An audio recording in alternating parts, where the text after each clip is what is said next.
Hi there, just want to introduce myself. So I'm Gary. We've got a YouTube channel called Travel with the Littles. It was formerly called Little Adventures. We'd done a huge Southeast Asia trip back in 2023, 10 months, covering quite a few different countries. But we have recently just changed the name to Travel with the Littles. We flew into Vietnam last night. So I really just want to share our experience coming through the airport at Ho Chi Minh City and some of the other issues we had before we got here. We belong to quite a few Facebook pages, specifically Vietnamese travel pages. There's a lot of great information on there. A lot of people share information, ask questions, and other people give answers, and it's generally quite good. So some of those things have been really helpful to us, so I would just like to run through some of them with you and share our experience coming into Ho Chi Minh City last night. So we're going to cover briefly some visa stuff, booking hotels, arrival at the airport, using the ATMs, getting a SIM card for your phones, and getting a grab. And this is all stuff just coming into Ho Chi Minh City yesterday. So Facebook pages, great for information. I'm hoping some of you guys from those Facebook pages have found our channel here, because I shall put a link on those Facebook pages. And I'm hoping you'll follow us. Like I say, we've only just arrived in Ho Chi Minh City. We're in Vietnam for 3 months, and we plan to travel from here right up to Hanoi, Ha Long Bay, and all the various nice places in between. So it'd be great if you subscribe to our channel and like and comment on our videos. That would be awesome. So feel free to follow us, share the channel with your friends and family, and even after we leave Vietnam, we're going to be going to Laos, Thailand, Cambodia and Bali, and like I say, 2023 we covered a lot of other countries besides that in Southeast Asia too, so there could be something useful for lots of you out there. So the Facebook pages we've been using for specifically Vietnam, there's 3: Vietnam Travel Tips and Planning, Vietnam, sorry, can't read my own writing, Vietnam Travel Guide, and Vietnam Travel Info. All 3 brilliant web pages, Facebook pages, and like I say, a lot of useful information on there. You can search for information, you can ask questions, and there's loads of people that have travelled, seen all, and give you great replies. So some of the issues, one of the things, we had a quick look on there and we saw comments about people with hotels, and some of the reviews that you see on the likes of Booking.com, Agoda, places like that. We found that when you're searching for a hotel, some of the pictures, 2 different hotels, both in the same area, different reviews, but same photos. So be very careful, and I'm probably talking about your sort of lower end accommodation.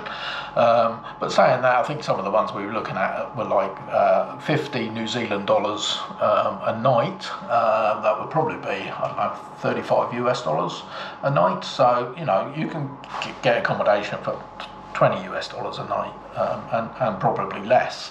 So not really cheap budget hotels, but quite reasonable.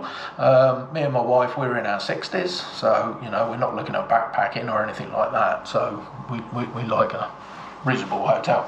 Anyway, some people have said there's a lot of scams out there with hotels. You turn up and the photo's completely different, all that sort of stuff.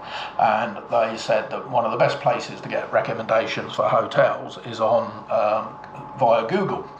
So our first hotel that we booked, we got quite a few hotels booked heading north in Vietnam, but specifically the first hotel that we booked in Ho Chi Minh City, I went onto Google and it basically said the hotel is permanently shut down. Now we booked this 6 months ago and permanently shut down. So I got a hold of Booking.com And their response was, oh, we'll be very helpful. If you turn up on the day you get there and the hotel is shut, we'll help you find other accommodation. Well, we've flown in from New Zealand. It took 21 hours to get here from when we left home. And we arrived at 11 o'clock at night.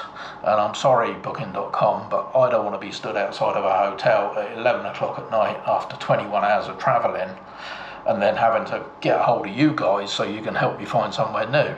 Now, Booking.com said this specific hotel had sort of broke ties with them back in December.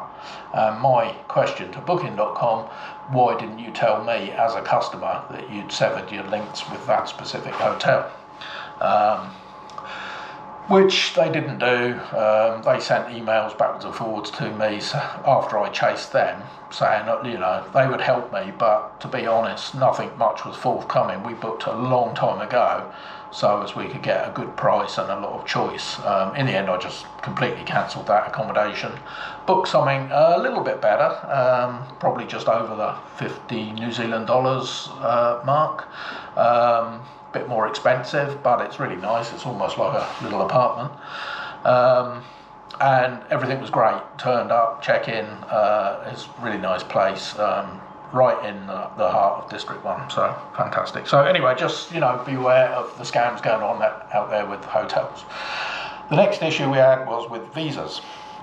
So we got our visas through, like I said, we live in New Zealand, so we went onto the New Zealand Vietnamese embassy website, and there was a link on there for Vietnam visas applications. Now, I don't really know where that site is based. I've got a feeling it could be in America. I'm not sure. Anyway, we applied for the visas. We're here on a 90-day visa. Our airline that we were flying with, a Jetstar from Australia. So we got an email from Jetstar about a week before we were due to leave saying, be aware of scam sites for Vietnamese visas. They've had a lot of issues with their customers turning up in Vietnam, and they've had to pay for a visa $500, I think Jetstar were quoting, that they would have to pay for a visa if they got here with no visa and had to get one at the counter, as it were, in Ho Chi Minh City. 500 Australian dollars probably equates to, I don't know, 650 New Zealand dollars, probably 450 US dollars. So quite expensive. Now 90% of Jetstar's customers are probably Australian, and Australian citizens, and probably New Zealand as well, have to have a visa to come to Vietnam, regardless of how long the stay is, I believe. We are a bit more fortunate. We've got UK passports. So if we turned up with our 90-day visa, now we did get in touch with the people we got our visa from, and they confirmed, as they would, that the visas were genuine. They're not going to turn around and say, yeah, they're fake. But they reassured us and said, no, the visas are genuine. So me and my wife then, we thought, right, we've got a UK passports. We can go to Vietnam. If they turn around and say that our 90-day visa isn't valid, it come from a fake website, we can say, well, we've got a UK passport, we're entitled to enter Vietnam for up to 45 days with no visa. So we thought, worst case scenario, that is what we're going to do. So we landed in Ho Chi Minh City late last night. Probably a little bit concerned what they were going to say at immigration. And I've got to say, we got to the airport, our flight with Jetstar from New Zealand, we flew out of Queenstown into Melbourne. We were in Melbourne for probably 3 hours, and then Jetstar from Melbourne to Ho Chi Minh. No problems whatsoever with the airline. We've flown with them before and had a horrendous time, but yeah, yesterday it was all good. So we arrived in Ho Chi Minh City. It was probably 9:30 in the evening when we actually landed. So the first thing you do, you come through immigration, and there was lots of kiosks, and we literally walked to the far side after we got off the plane of all the kiosks, and I think there was one person in front of us. So really quick going through immigration, very smooth. They stamped our visas, So we got our 90 days, so awesome, great. From there, you go down the steps and collect your luggage. Not a problem, so that was okay. And then through customs, and we pretty much just walked straight through. No one checked our bags or anything like that, so really smooth. Took no time at all. It's probably one of the easiest airports we've been through. 9:30 at night, I mean, if we compare it to Bangkok, we've been through there lots of times, so you end up in a queue trying to get through immigration and passport control and things like that for over an hour at a time. None of that issue. We pretty much walked straight through immigration and passport control and customs, easy. So once we'd gone through those, we then decided we wanted a SIM card. So we went to one of the kiosks. I think it's I'll put it in the link below, but it's obviously a Vietnamese SIM card. We paid 300,000 dong for a 1 month, 4 gigabytes a day. There's no phone calls included on that, but if we've got Wi-Fi or internet, we can use Messenger and stuff like that to make phone calls to anybody we need. So 4 gigabytes a day, 30-day SIM card, 300,000 dong. So they put it into our phones, installed it, everything worked real easy, and we paid for that, 300,000 dong, which is $21 New Zealand. So yeah, really good. A lot cheaper than eSIMs. They're probably 3 times the cost and easy to do. No problem whatsoever. The next thing we've seen is ATMs and withdrawing cash. And I read something on one of the Facebook pages, someone saying you're restricted to how much you can withdraw. I think at the time they said you could only draw $85 at a time. Other people said no, they haven't had that issue. So we found an ATM. There are quite a few. We weren't sure which ones to use. I know there's a couple, I think it's VP and TP, where they don't charge charges for withdrawals. We couldn't actually find any of those at the airport. So we went to an HSBC one, which just as you leave the airport, turn left, walk right to the very end, and it's tucked in around the corner. So we withdrew 5 million dong, which I think 100,000 or 50,000. 100,000 is $35. So yeah, we had quite a bit of money. Withdrew and no problem whatsoever. It did cost us. We use a Wise card, and it cost us 7 New Zealand dollars to make that withdrawal. But 5 million dong. That's how much we withdrew. You guys can work out how much that is in your own currency. So yeah, you can definitely get more than $85 at a time. And we use a Wise card. We find it really good. You just load up your card. You can do so many transfers for free. They're quite good rates. We go to quite a few different countries.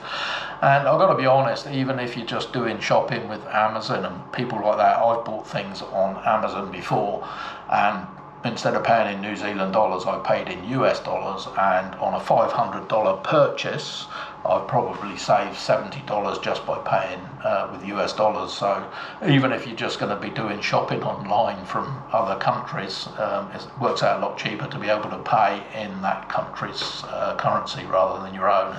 And your bank converts it and then charges you for that privilege. So yeah, Wise card, highly recommend them.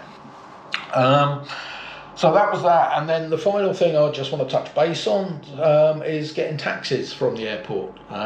Again, people have reported on the Facebook pages about several scams whereby you walk out the airport and then someone will come up to you with a vest on that says grab, and they say, and they go onto their phone, and then they show you the Grab app, and then they'll show you a price, and then you kind of agree, and then they bundle you into a car.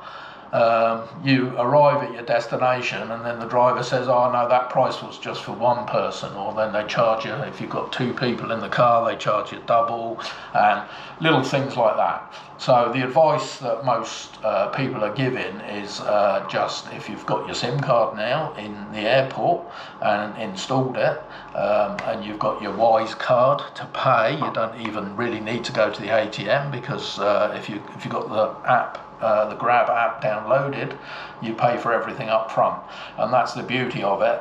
You order your cab, your taxi, you can see what colour the taxi is that's going to arrive, you've got kind of communication with the driver on the app, and you have the registration number plate of the car that's coming to get you, so you know when that car turns up that that is for you, your cab.